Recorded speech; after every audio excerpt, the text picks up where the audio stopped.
Alors, j'espère que vous allez bien et que vous êtes bien scotché, que vous passez un bon moment. Je vous ai promis qu'on devait essayer comme ça d'ici au début de la compétition phare de la FIFA cette année, à savoir la Coupe du Monde des clubs, que voilà, on allait débriefer comme ça quelques équipes phares qui allaient y participer. Là, on va se pencher sur le cas de Manchester City, les Sky Blues qui participeront à ce tournoi-là. Bon, il y a beaucoup de choses à dire parce que honnêtement, pour le club de l'autre ville, pour l'autre club de la ville de Manchester, autant pour moi, cette compétition se présente comme une sorte de rédemption. Rédemption parce que la saison des Citizens aura été, on va pas dire catastrophique par rapport aux autres équipes du championnat anglais, mais compte tenu des standings de cette sélection-là, de cette équipe-là, compte tenu des ressources dont elle dispose, voilà, c'est clair que c'est une saison qu'il faudra rapidement oublier pour la bande à Pep Guardiola.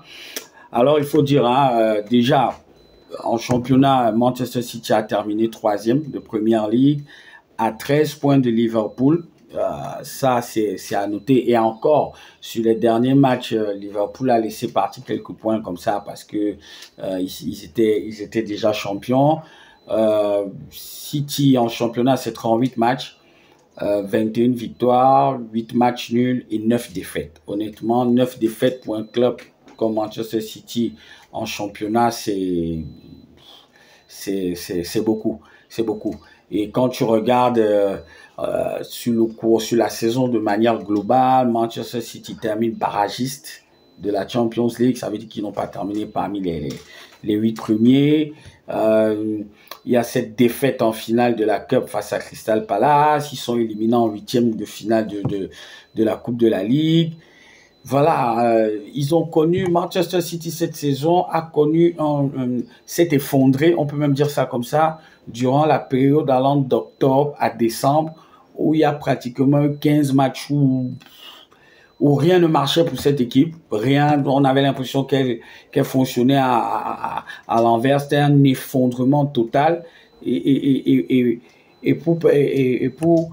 pour donner du sens à ce que je dis, t'as qu'à regarder par exemple en Champions League, Manchester City mène face à Feyenoord 3-0, il reste 15 minutes, Feyenoord revient à 3 partout, Manchester City mène 2-0 contre le Paris Saint-Germain en phase de poule, et le match se termine 4-2.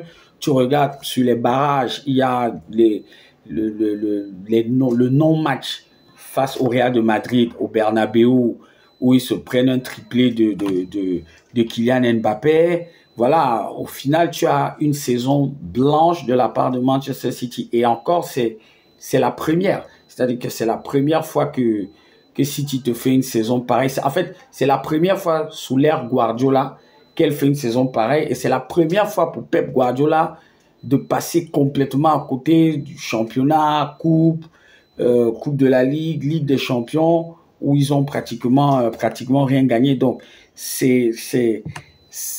on n'a pas employé le mot crise du côté de Manchester City, mais il faut être honnête, on n'était pas vraiment loin de là. On n'était pas vraiment loin de là parce que quand tu regardes ce qu'elle nous a produit les saisons précédentes, elle est quand même 4 fois champion d'Angleterre d'affilée. Elle a gagné la Champions League il y a de cela 2 ans. L'année dernière, elle est demi-finaliste de la Ligue des Champions. Bah, tu comprends, tu peux t'attendre à tout d'une équipe pareille, sauf à ce scénario-là. Après, il y a il faut essayer de comprendre pourquoi est-ce qu'on en est arrivé là. Manchester City, entre la saison dernière et cette saison, quand tu regardes au niveau de l'intersaison, les transferts, voilà, cette équipe n'a pas véritablement été réinventée. Il y a eu quelques transferts ça et là, mais quand tu regardes sur le terrain, ça n'a pas vraiment apporté grand-chose. Et ça peut expliquer ça. À côté, tu as les blessures, notamment des blessures des joueurs cadres comme Kevin De Bruyne, qui a été vraiment blessé, comme Rodri. Pour Rodri, voilà, il est ballon d'or, il fait un euro fantastique et il se blesse, je crois, c'est le match contre Arsenal. Et puis Rodri loupe quand même 47 matchs derrière. Quand tu sais que Rodri avait une statistique particulière avec Manchester City, c'est-à-dire qu'à chaque fois qu'il jouait, Manchester City gagnait. Donc, en fait, on faisait nul. Manchester City ne perdait pas avec Rodri. Lui, maintenant, il se blesse, il fait 47 matchs. Tu comprends que derrière, c'est une tuile pour les Citizens. Tu as Gundogan qui s'est aussi blessé. À côté de ça, tu as des joueurs cadres qui ont été en méforme cette saison, notamment un joueur comme Phil Foden qui l'année dernière a été élu meilleur joueur du championnat anglais. Cette saison, voilà, il passe complètement à côté. Tu as Jack Grealish qui aujourd'hui n'est plus que l'ombre de lui-même.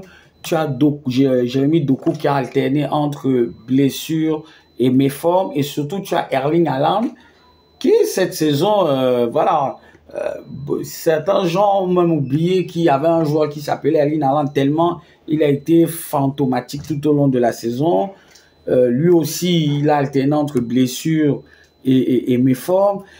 Au-delà tu vois qu'avec tout ça, que ce soit les joueurs blessés, les joueurs en méforme, le casting des joueurs qui ont été recrutés, tout ça n'a pas permis à Guardiola de donner un nouveau souffle à cette équipe.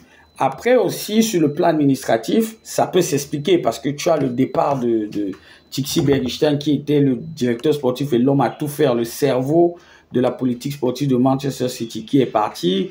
Après, tu as Hugo Viana qui était du côté du Sporting Lisbonne qui lui aussi est arrivé.